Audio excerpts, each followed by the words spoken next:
Assalamualaikum warahmatullahi wabarakatuh. Selamat pagi, salam sehat dan salam sejahtera untuk kita semua. Bertemu dengan saya kembali di mata kuliah Manajemen Bisnis dan Operasional. Pada pertemuan ke-13 kita akan membahas tentang sumber daya manusia dan desain kerja. Nah, teman-teman, mudah-mudahan belum bosan dengan mata kuliah kita di mata kuliah Manajemen Bisnis dan Operasional, karena hampir kita sudah masuk ke pertemuan ke-13. Tinggal satu pertemuan lagi, kemudian teman-teman mengerjakan review dan kuis, kemudian teman-teman melakukan ujian akhir semester. Nah, pada pertemuan kali ini, teman-teman, ini pertemuan yang ke-13, ini materinya sangat menarik karena dimana kita harus memahami konsep manusia. Kalau kemarin minggu-minggu lalu kita sudah membahas tentang tata letak, kemudian lokasi, kemudian bagaimana perhitungan lokasi, kemudian juga bagaimana perhitungan-perhitungan mengenai break even point, kemudian bagaimana cara mengkalkulasi misalnya penjualan, memprediksi. Nah, kita pada saat ini kita lebih ke bagaimana sistem manajerialnya tentang sumber daya manusia dan desain kerja. Nah, pada pertemuan kali ini kita akan membahas tentang yang pertama adalah strategi SDM. Kemudian bagaimana kita memahami kebutuhan SDM ini menjadi kebutuhan yang sangat penting, di mana teman-teman harus bisa memprediksi, kemudian mengkalkulasikan, kemudian bagaimana kriteria sumber daya manusia yang dibutuhkan di dalam melakukan perencanaan bisnis kita. Kemudian ada kendala dalam strategi sumber daya manusia, kemudian ada perencanaan tenaga kerja, kemudian ada penetapan standar kerja, kemudian yang terakhir adalah penetapan desain kerja. Nah, materi-materi ini nanti kalau sudah teman-teman pahami, ini mengarah ke dalam bagaimana kita mengatur atau mengorganisasikan manusia di dalam kaitannya sumber daya manusia itu sendiri. Sehingga nantinya ketika kita menjalankan bisnis atau secara operasional bisnis, kita memahami konsep yang ada di dalam SDM. Nah, kalau teman-teman mungkin di semester lalu atau nanti akan membahas atau mendapatkan mata kuliah tentang manajemen sumber daya manusia, setidaknya teman-teman sudah mengenal konsep strategi SDM, kebutuhan, serta kendala yang dihadapi ketika kita memanage sumber daya manusia itu sendiri. Nah, teman-teman, kalau kita lihat bagaimana sumber daya manusia itu menjadi point of center ketika kita menjalankan bisnis secara operasional, manusia dibutuhkan sebagai tenaga kerja, dan tenaga kerja merupakan aset dari perusahaan.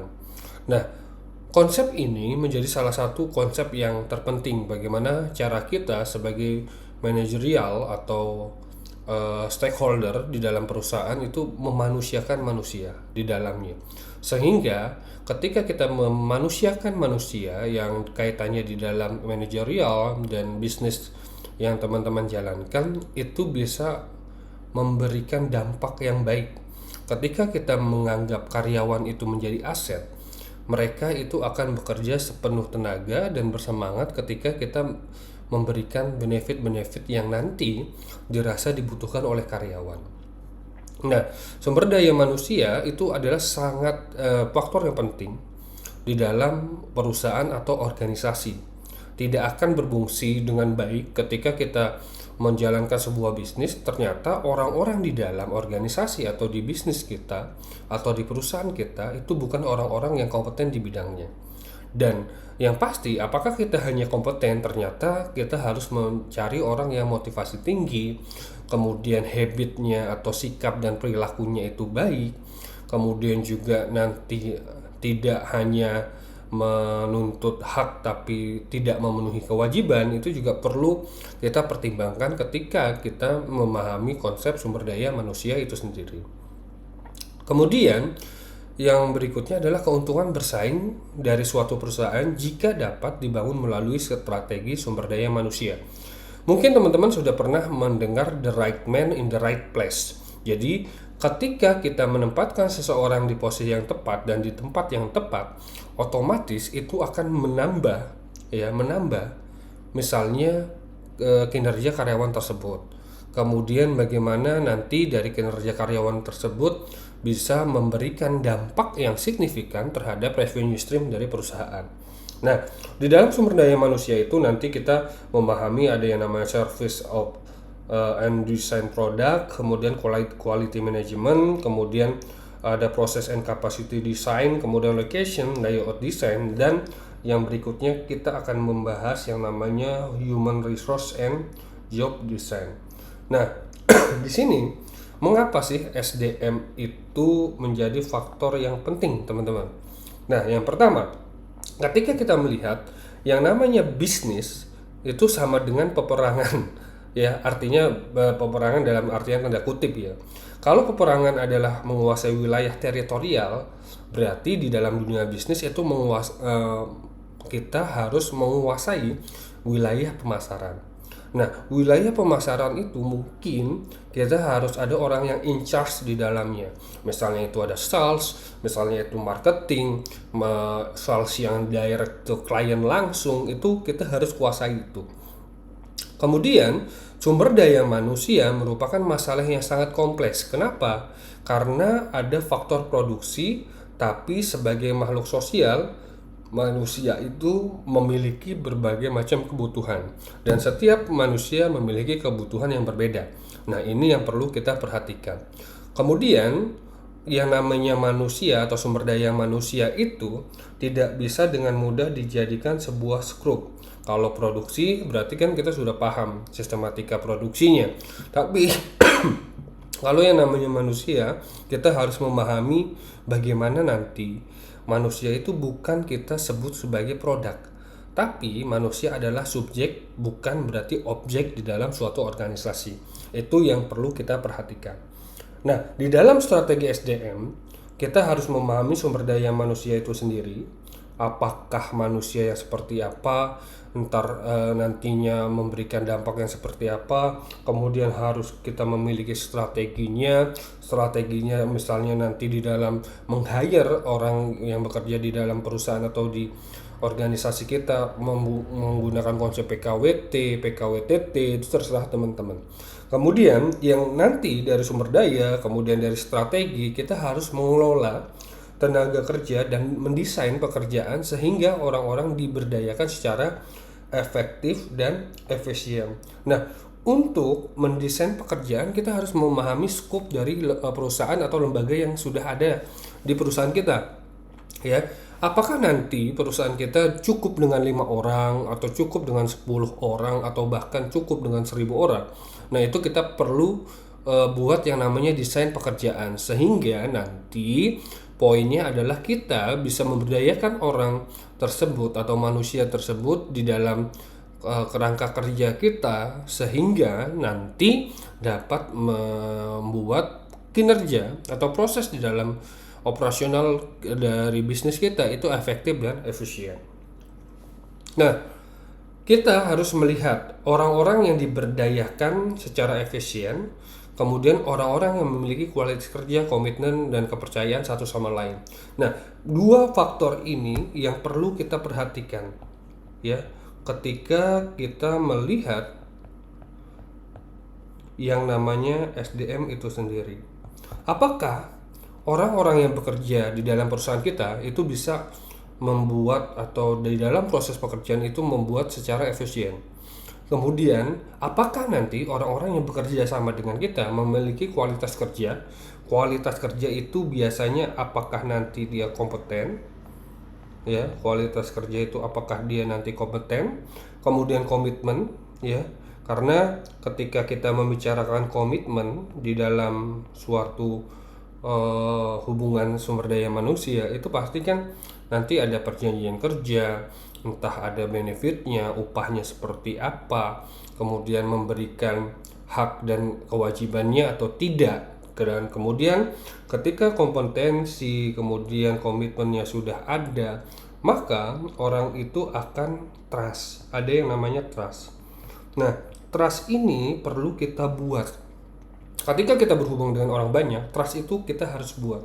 Kepercayaan orang tersebut terhadap perusahaan dan perusahaan memberikan kepercayaan kepada orang tersebut itu harus kita bangun. Ketika sudah memiliki kepercayaan satu sama lain, otomatis dia memberikan haknya, dia menjalankan kewajibannya, seperti itu. Nah, itu yang menjadi faktor yang terpenting di dalam bagaimana nanti kita menjalankan strategi sumber daya manusia yang ada. Nah, kalau kita bicara yang namanya kebutuhan, ya, kebutuhan sumber daya manusia, teman-teman, kita harus melihat yang namanya kapasitas produksi terlebih dahulu. Kenapa? Karena kita harus memperhitungkan, ya, memperhitungkan dari kapasitas produksi, kemudian dukungannya apa? Dukungan ini terkait dengan misalnya alat kerja, ya, alat kerja, kemudian nanti benefitnya juga, itu kita harus perhatikan. Dan nantinya kita bisa yang namanya yang terakhir, bisa menentukan, mengalokasikan jumlah karyawan atau tenaga kerja. Nah, sehingga dari kapasitas produksi kita memperhitungkan dukungan dari perusahaan kita atau organisasi kita sudah bisa mengestimate kita membutuhkan karyawan untuk produksi berapa, finance berapa, IT support operasionalnya berapa, kemudian tim sales and marketingnya berapa. Itu kita sudah bisa perhitungkan lewat yang namanya kapasitas produksi. Nah, kapasitas produksi ini kita harus tahu dulu perusahaan kita memproduksi apa, kemudian larinya B2B kah, business to business, atau B2C kah, business to customer kah. Itu kita harus perhatikan di dalam kaitannya dalam menentukan yang namanya kebutuhan, ya, lewat kebutuhan yang namanya kebutuhan SDM itu sendiri. Kemudian ada beberapa kendala yang kita hadapi sebagai tim manajerial dari perusahaan atau organisasi. Misalnya strategi produknya seperti apa, kemudian prosedurnya kayak gimana, kapan dibutuhkannya, siapa yang jadi point of centernya, kemudian ada di mana, kemudian bagaimana. Nah, strategi produk kita sudah lewati materi pembelajarannya, penjadwalan, kemudian strategi lokasi, strategi proses, perbedaan individu, kemudian strategi tata letak. Itu menjadi beberapa faktor kendala di dalam kaitannya adalah strategi sumber daya manusia itu sendiri.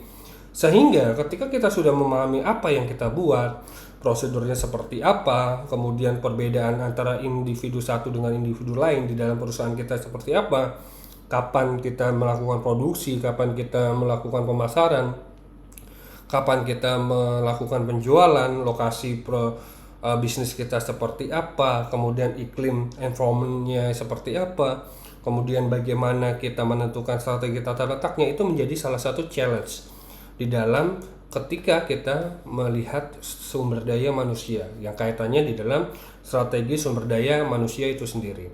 Kemudian ada yang namanya perencanaan tenaga kerja. Di dalam perencanaan tenaga kerja kita harus bisa untuk membuat yang namanya kebijakan karyawan terlebih dahulu. Entah itu kestabilan tenaga kerja, jadwal kerja, dan penggolongan pekerjaan dan aturan kerja. Ini menjadi salah satu aspek yang terpenting, ya. Ketika kita membicarakan yang namanya kebijakan, ya, atau biasanya peraturan perusahaan, kita poinnya adalah bagaimana menciptakan siklus atau lingkungan kerja yang baik. Nah, akan menjadi masalah ketika kita tidak memahami gap umur setiap pekerja yang ada di perusahaan atau di bisnis kita.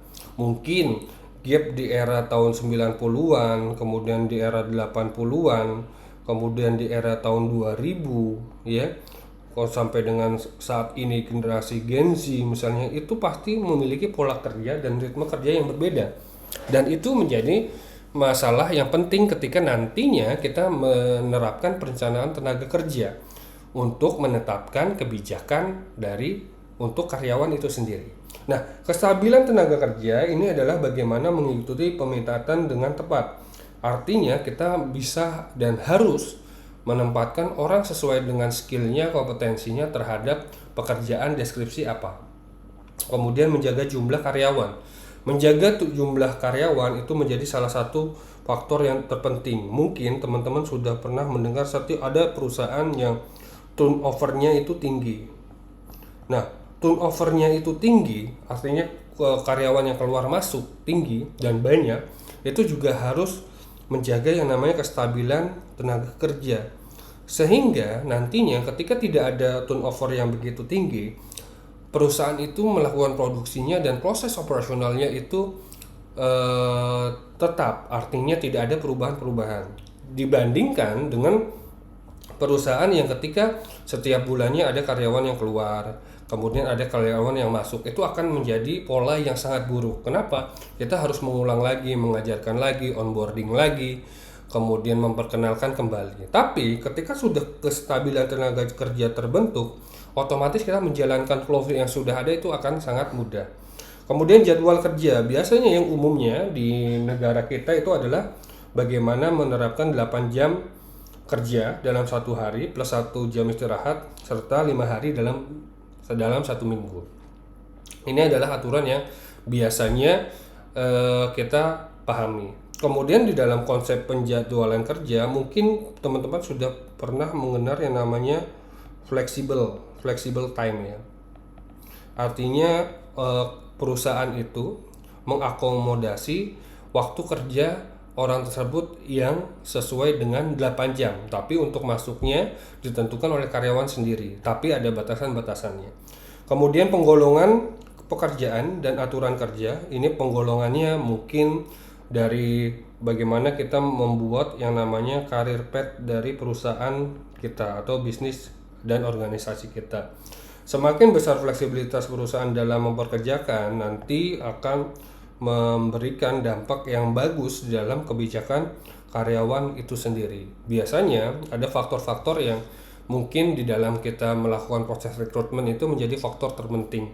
Benefitnya, jadwal kerjanya yang flexible time, kemudian ada juga yang namanya career path, karena kita tidak pungkiri setiap orang yang mencari kerja di era saat ini adalah bagaimana career path-nya, keberlangsungan perusahaan, career path-nya seperti apa, jenjang karirnya kayak gimana, itu pasti menjadi salah satu faktor pertimbangan ketika nanti kita merencanakan tenaga kerja yang akan diturunkan menjadi kebijakan karyawan. Nah, kemudian setelah kita memahami konsep yang sebelumnya, kita harus punya yang namanya standar kerja, yang biasanya kita dikenal sebagai labor standard. Labor standard ini merupakan jumlah waktu yang diperlukan untuk melaksanakan sebuah pekerjaan atau sebagian pekerjaan. Jadi ada time-nya. Makanya biasanya di dalam perusahaan itu punya yang namanya siklus kerja, atau ada yang menggunakan konsep agile, ada yang menggunakan konsep yang lain untuk membuat suatu urutan kerja atau siklus kerja yang baik. Kemudian dengan adanya standar kerja yang akurat, manajemen dapat mengetahui apa kebutuhan tenaga kerja. Jadi manajemen tahu nih tenaga kerjanya, berapa biaya yang dibutuhkan, kemudian berapa biaya yang dikeluarkan, kemudian apa yang dihasilkan dalam satu buah siklus kerja itu sendiri. Nah, kemudian ada yang namanya penetapan desain kerja atau job design. Kalau kita lihat secara definisi, bahwasanya desain kerja atau job design adalah sebuah pendekatan yang menetapkan tugas-tugas yang terkandung dalam suatu pekerjaan bagi seorang atau sebuah kelompok. Nah, terdapat 7 komponen di dalam desain kerja. Yang pertama adalah spesialisasi pekerjaan. Arti kita melihat spesialisasi karyawan tersebut itu di bidang apa, kompetensinya seperti apa. Kemudian ekspansi pekerjaan, apakah nanti ketika perusahaan kita expand di berbagai macam tempat itu bisa kita change orangnya. Kemudian komponen psikologis ini menjadi satu faktor penting, dan teman-teman mungkin sudah mendengar isu-isu yang mungkin sekarang menjadi isu-isu mental health misalnya. Nah, isu ini menjadi salah satu isu yang harus teman-teman perhatikan ketika kita menetapkan desain kerja. Karena tadi kita mempekerjakan orang-orang di tahun 80, 90, 2000-an itu berbeda ketika kita mempekerjakan generasi-generasi Z yang ada, yang banyak ya di lulusannya saat ini. Nah, itu juga kita harus perhatikan. Kemudian tim yang mandiri, artinya apakah nanti orang yang kita hiring di dalam menentukan desain kerja itu bisa ditempatkan menjadi tim dan tidak individual. Kemudian motivasi dan sistem insentif itu juga menjadi faktor penting, ergonomi, kemudian tempat kerja visual. Ini adalah dalam menetapkan desain kerja. Kita masuk ke dalam yang namanya job specialization. Nah, spesialisasi pekerjaan atau job specialization ini adalah pembagian pekerjaan menjadi tugas-tugas khusus. Spesialisasi pekerjaan dapat membantu mengurangi biaya tenaga kerja yang memiliki banyak keahlian. Jadi, hal tersebut dapat dicapai dengan misalnya mengembangkan keterampilan, kemudian mengurangi waktu yang terbuang, mengembangkan alat khusus, dan membayar upah sesuai dengan keahliannya. Ini hal yang bisa kita capai teman-teman di dalam spesialisasi pekerjaan. Kemudian ada yang namanya ekspansi pekerjaan. Nah, mungkin akhir-akhir ini kita melihat adanya usaha yang meningkatkan kualitas lingkungan kerja dengan beralih ke spesialisasi pekerjaan menuju desain kerja yang lebih bervariasi. Misalnya ada job enlargement, itu adalah pemekaran pekerjaan. Artinya menambahkan tugas yang membutuhkan keahlian yang sama pada pekerjaan yang ada saat ini, atau pemekaran secara horizontal, artinya lebih ke samping ya daripada ke atas. Kemudian ada yang namanya job rotation, artinya job rotation ini adalah dari kaitannya sebagai ekspansi pekerjaan, adalah sebuah sistem pemekaran pekerjaan yang terjadi di saat karyawan diperbolehkan untuk berpindah dari satu pekerjaan yang khusus ke pekerjaan khusus lainnya. Kemudian ada job enrichment, itu adalah pengayaan pekerjaan, adalah sebuah metode yang memberikan karyawan tanggung jawab yang lebih, yang meliputi perencanaan dan pengendalian pekerjaan. Kemudian ada yang namanya employee empowerment, itu adalah pemberdayaan karyawan, adalah praktik yang memperkaya pekerjaan di mana karyawan menerima tanggung jawab yang otoritas untuk beragam keputusan yang biasanya dikaitkan dengan staf ahli, yaitu yang namanya employee empowerment. Nah, ekspansi ini menjadi salah satu hal yang wajar saat ini ketika kita melihat secara skalabilitas, kemudian stabilitas perusahaan itu perlu melakukan yang namanya ekspansi pekerjaan. Entah itu dia job enlargement, kemudian itu job rotation, kemudian ada job enrichment, dan bagaimana nantinya itu setiap karyawan harus bisa melakukan employee empowerment, sehingga kestabilan perusahaan lewat yang namanya strategi sumber daya manusia ini akan terbentuk, yang nantinya itu memberikan pengaruh-pengaruh atau memberikan dampak yang positif, baik itu dari segi perusahaannya, dari manajerialnya, hingga kita sebagai employee atau sebagai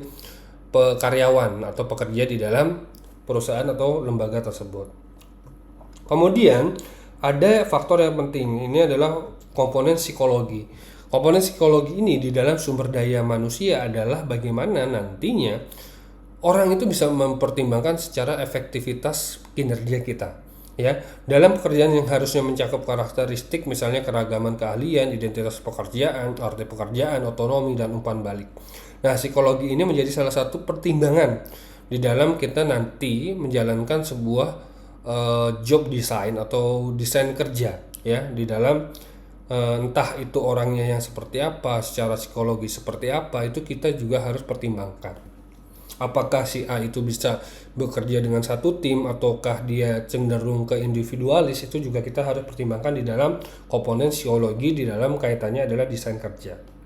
Nah, kemudian ada yang namanya tim mandiri. Tim mandiri ini atau self-directed team itu adalah sekelompok individu yang diberdayakan dan bekerja bersama-sama untuk meraih sebuah tujuan yang sama. Tim ini sangat efektif karena menyediakan pemberdayaan karyawan dan memuaskan banyak kebutuhan psikologis anggota tim secara individu. Artinya ketika kita membuat tim kerja yang sudah solid, kemudian secara tektokan pekerjaan itu sudah gampang, komunikasinya sudah simple dan tidak ribet dengan satu tim atau satu orang di dalam sebuah tim, itu kita harus menjaga tim yang mandiri ini. Sehingga nantinya di dalam tim yang mandiri ini dia bisa memaksimumkan keefektifan dari suatu tim. Entah itu bisa memastikan setiap individu memiliki kontribusi dalam tim, kemudian nanti menyediakan dukungan dari manajemen, kemudian memastikan pelatihan yang diperlukan, dan mendukung adanya tujuan dan sasaran yang jelas di dalam sebuah tim itu sendiri. Nah, ini adalah rangkaian desain kerja, sehingga nantinya ya ketika kita lakukan peningkatan kepercayaan atau peningkatan kontribusi dari karyawan terhadap tanggung jawabnya, kita harus tahu rangkaian desain kinerjanya. Tadi kita melihat spesialisasinya, kemudian proses ekspansinya atau pemekaran, kemudian ada pengayaan, kemudian ada pemberdayaan atau empowerment, baru kita bentuk timnya itu yang seperti apa. Ini kaitannya nanti untuk melakukan perluasan pekerjaan itu sendiri. Nah, ini yang perlu kita perhatikan. Spesialisasinya, pemekarannya, pengayaannya, pemberdayaannya, baru kita membentuk yang tim yang mandiri. Nah, untuk proses seperti ini, ya, untuk memproses seperti ini, kita mungkin nanti ada misalnya ada yang namanya penugasan atau assignment. Assignment ini menjadi salah satu hal yang terpenting dalam membentuk sebuah tim. Kemudian bagaimana kita bisa melakukan pemberian tugas yang berbeda satu sama lain, kemudian kaitannya dengan membuat tim itu bisa mandiri. Nah, kemudian ada yang paling penting, artinya motivasi dan sistem insentifnya. Di dalam komponen psikologi dari suatu desain kerja memberikan pandangan bahwa sejumlah faktor yang sangat berkontribusi pada kepuasan kerja dan motivasi, salah satunya adalah faktor keuangan. Nah, faktor keuangan ini yang mungkin adalah hak yang harus diberikan perusahaan kepada pekerja atau kepada pegawainya. Biasanya ada beberapa bentuk penghargaan dalam kaitannya sistem insentif ini berupa keuangan dalam perusahaan. Misalnya ada bonus. Bonus ini penghargaan keuangan yang biasanya berbentuk pilihan tunai atau kepemilikan saham lainnya. Ada beberapa perusahaan yang di bidang perbankan, dia memberikan bonus itu sifatnya adalah saham, memberikan saham berapa persen atau berapa banyak kepada karyawannya. Kemudian ada yang namanya profit sharing atau pembagian laba. Jadi ketika dalam perhitungan akhir, entah itu Q1, Q2, Q3 atau Q4, itu mereka sudah bisa memperhitungkan labanya berapa, profitnya berapa, baru dibagikan kepada karyawannya. Sistemnya mungkin bisa menginkludkan kepada KPI, Key Performance Indicator-nya, ya. Kemudian ada pembagian keuntungan atau gain sharing, sebuah sistem penghargaan pada karyawan bagi perbaikan kinerja organisasi. Kemudian ada incentive system atau sistem insentif, sebuah sistem penghargaan pada karyawan yang didasarkan pada produktivitas perorangan atau kelompok. Kemudian ada yang namanya knowledge based pay system atau sistem pembayaran berdasarkan pengetahuan. Sebagian pembayaran yang bergantung kepada pengetahuan dan keterampilan yang dimiliki oleh karyawan. Biasanya yang umum adalah bagaimana memberikan bonus dan pembagian profit sharing serta yang namanya sistem insentif. Biasanya yang umum seperti itu. Biasanya sistem insentif ini membuat sebuah proyek pekerjaan, ketika proyeknya itu sudah leading baru diberikan insentif seperti itu. Nah, kemudian ada yang namanya ergonomi dan metode kerja. Prinsip Human Centered Design atau HCD ini yang menjadi salah satu point of view kita sebagai seorang manajerial dalam perusahaan untuk melihat kemampuan dan keterbatasan yang dimiliki oleh manusia. Nah, untuk melihat melihat kemampuan dan keterbatasan yang dimiliki manusia, kita harus merancang suatu pekerjaan yang perlu diperhatikan. Entah itu faktor-faktor yang menjadi kelebihan dan keterbatasan manusia sebagai pelaku kerja. Kemudian ergonomi berarti penelitian terhadap kerja, suatu konsep pekerjaan, kemudian memahami permasalahan ergonomi akan meningkatkan kinerja manusia. Ergonomi ini adalah lebih ke bagaimana karyawan itu merasa nyaman di tempat kerja. Entah itu lingkungannya, entah itu tempat kerjanya, kursi, meja, alat pendukungnya, itu menjadi salah satu faktor di dalam ergonomi. Nah, di dalam ergonomi itu kita mengenal yang namanya visual workplace. Tempat kerja visual atau visual workplace ini adalah penggunaan beragam teknik komunikasi visual untuk mengkomunikasikan informasi secara cepat bagi semua pihak yang berkepentingan.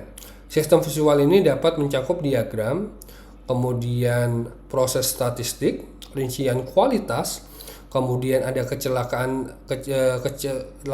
kemudian tingkat pelayanan, kemudian kinerja pengiriman, biaya, waktu, siklus, dan absensi. Nah, manfaat ketika kita menjalankan visual workplace ini adalah bagaimana kita memberikan tempat kerja yang nantinya itu bisa menghilangkan beberapa hal-hal yang negatif. Misalnya di dalam manfaat dari tempat kerja visual atau visual workplace ini, yang pertama itu menghilangkan kebingungan dan pekerjaan administrasi yang sulit dimengerti. Jadi dengan kita memberikan visual workplace-nya, kemudian secara langsung itu bisa menghilangkan kebingungan dan dari karyawan atau pegawai yang kita sudah tempatkan di perusahaan kita. Kemudian meningkatkan perbaikan, kemudian alat komunikasi yang baik bagi semua pihak yang berkepentingan, kemudian membantu karyawan untuk memahami berkaitan secara aktivitas harian, kinerja, kemudian juga bagaimana kinerja perusahaan secara keseluruhan. Kemudian menghilangkan aktivitas yang tidak memberikan nilai tambah dan semua bentuk pemborosan dengan cara memvisualisasikan sebuah masalah, ketidaknormalan dan standar yang ada. Itu adalah manfaat dari visual workplace. Itu merupakan materi perkuliahan kita di pertemuan ke-13, dari mulai bagaimana kita memahami konsep SDM, kemudian strategi dari SDM itu sendiri, kemudian bagaimana kita membuat desain kerja, kita menentukan tenaga kerja, kemudian kita memahami visual workplace atau tempat kerja visual. Itu merupakan kaitannya nanti kita melakukan manajerial di dalam bisnis dan operasional perusahaan kita. Kita poinnya adalah bagaimana menentukan orang yang tepat di posisi yang tepat. Artinya secara kompetensi, secara skill, secara attitude itu kita menjadi faktor pertimbangan kita, sehingga secara komponen psikologis yang nantinya kita buat di dalam desain kerja itu akan terpenuhi. Mungkin itu saja materi yang saya dapat sampaikan di pertemuan ke-13 di dalam manajemen dan operasional. Mudah-mudahan teman-teman bisa memahami materi yang sudah saya sampaikan. Selamat menjalankan aktivitas selanjutnya. Kemudian terima kasih banyak. Saya tutup. Wassalamualaikum warahmatullahi wabarakatuh. Terima kasih banyak semuanya.